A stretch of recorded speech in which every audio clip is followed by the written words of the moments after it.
40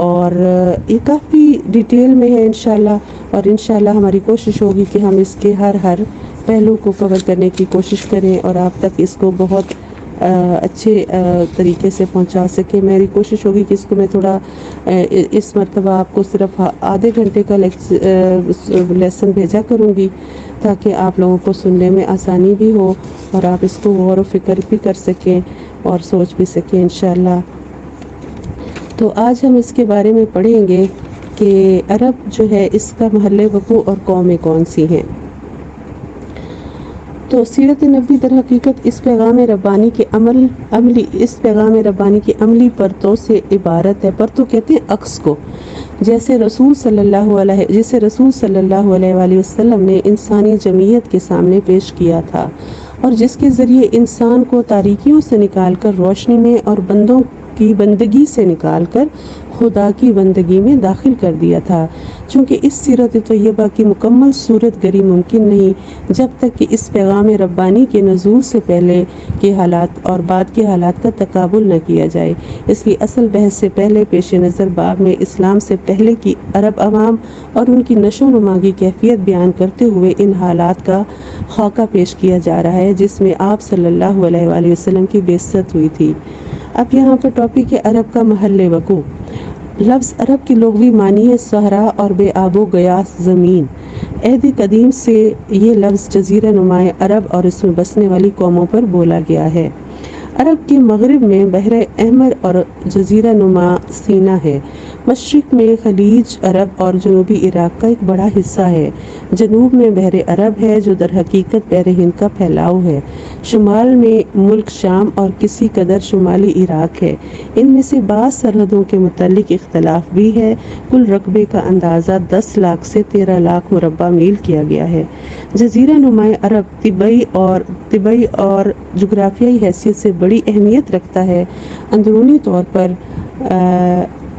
طور پر ہر چہار جانب سے صحرا اور ریگستان میں گھرا ہوا ہے، جس کی بدولت یہ ایسا محفوظ قلعہ بن گیا ہے کہ بیرونی قوموں کے لیے اس پر قبضہ کرنا اور اپنا اثر و نفوذ پھیلانا سخت مشکل ہے۔ یہی وجہ ہے کہ قلب جزیرۃ العرب کے باشندے عہد قدیم سے اپنے جملہ معاملات میں مکمل طور پر آزاد اور خود مختار نظر آتے ہیں۔ حالانکہ یہ ایسی دو عظیم طاقتوں کے ہمسائے تھے کہ اگر یہ ٹھوس قدرتی رکاوٹ نہ ہوتی تو ان کے حملے روک لینا باشندگان عرب کے بس کی بات نہیں تھی۔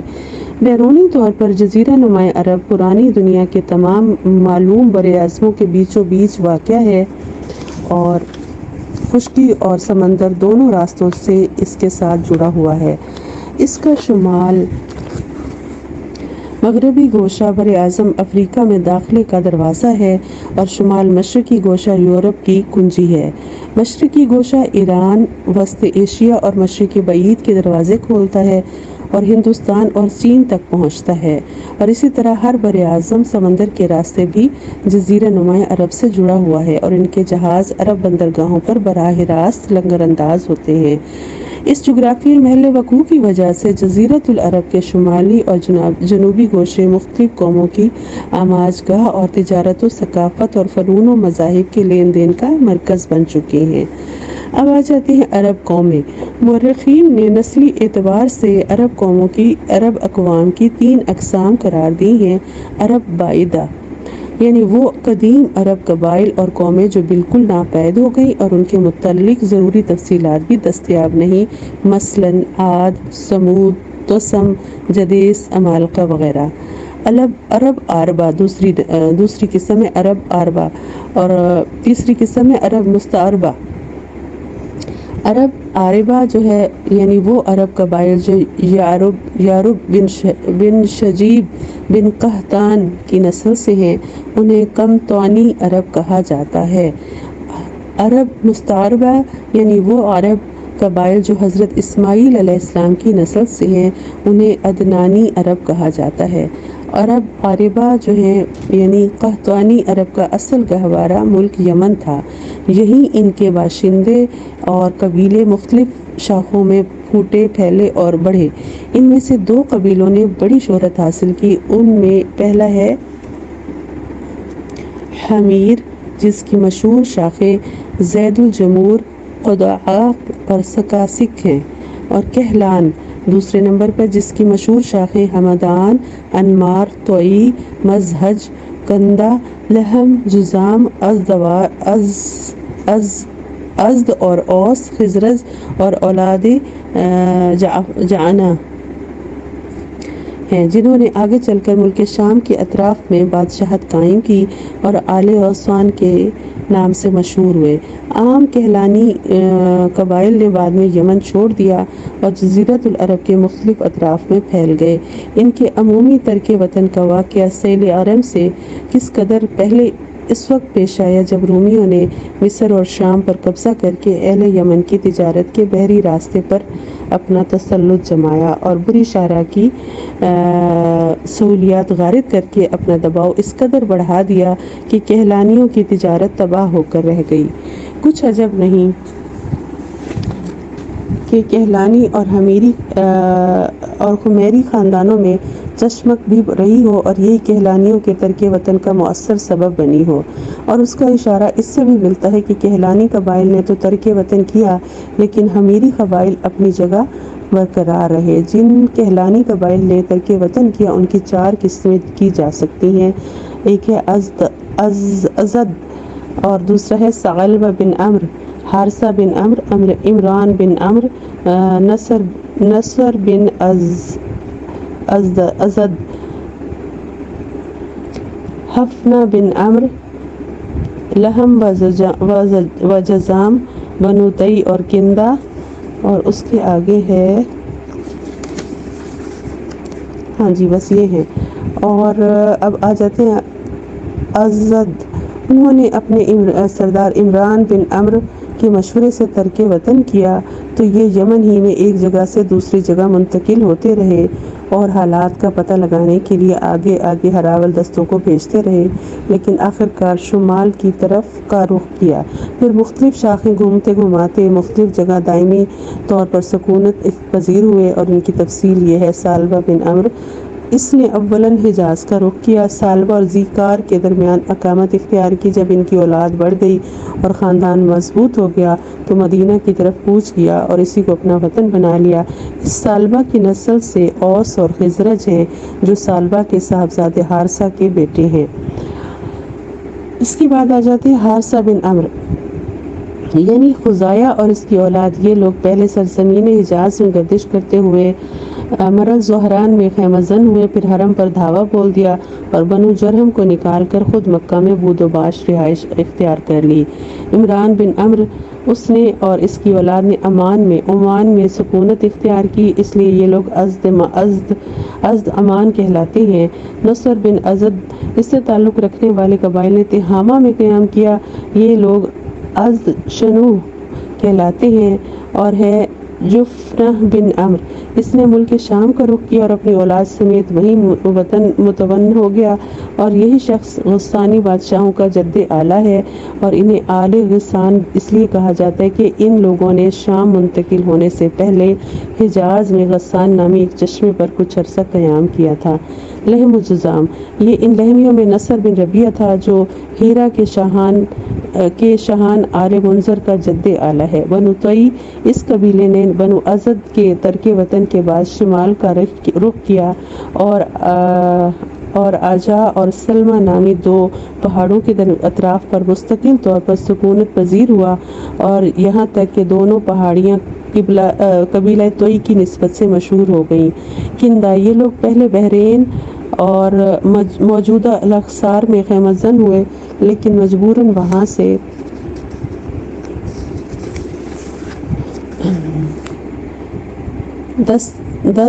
دستکش ہو کر حضر موت گئے، مگر وہاں بھی امان نہ ملی اور آخرکار نجد میں ڈیرے ڈال دیے۔ یہاں ان لوگوں نے ایک عظیم الشان حکومت کی داغ پیل ڈالی، مگر یہ حکومت پائیدار ثابت نہ ہوئی اور اس کے آثار جلدی ناپید ہو گئے۔ کیلان کے علاوہ حمیر کا بھی صرف ایک قبیلہ خزاعہ ایسا ہے کہ اس کا حمیری ہونا بھی مختلف ہے، جس نے یمن سے ترک وطن کر کے حدود عراق میں وادیہ سماوا کے اندر بود و باش اختیار کی۔ اب دوسری قسم آتی ہے عرب مستعربہ، یہ تھوڑی سی کیونکہ ہسٹری ہے اس لیے شاید آپ کو اتنی انٹرسٹنگ نہ لگے، لیکن اس میں مجھے کچھ باتیں بہت اہم اور بہت پتہ چلی کہ اصل میں عرب کون تھے اور اصل میں بنو اسماعیل کہاں سے سٹارٹ ہوئے اور یہ باقی لوگ کون ہیں۔ تو آپ نے ذرا اس پر غور و فکر کرنا، انشاءاللہ بلکہ اگلی آڈیو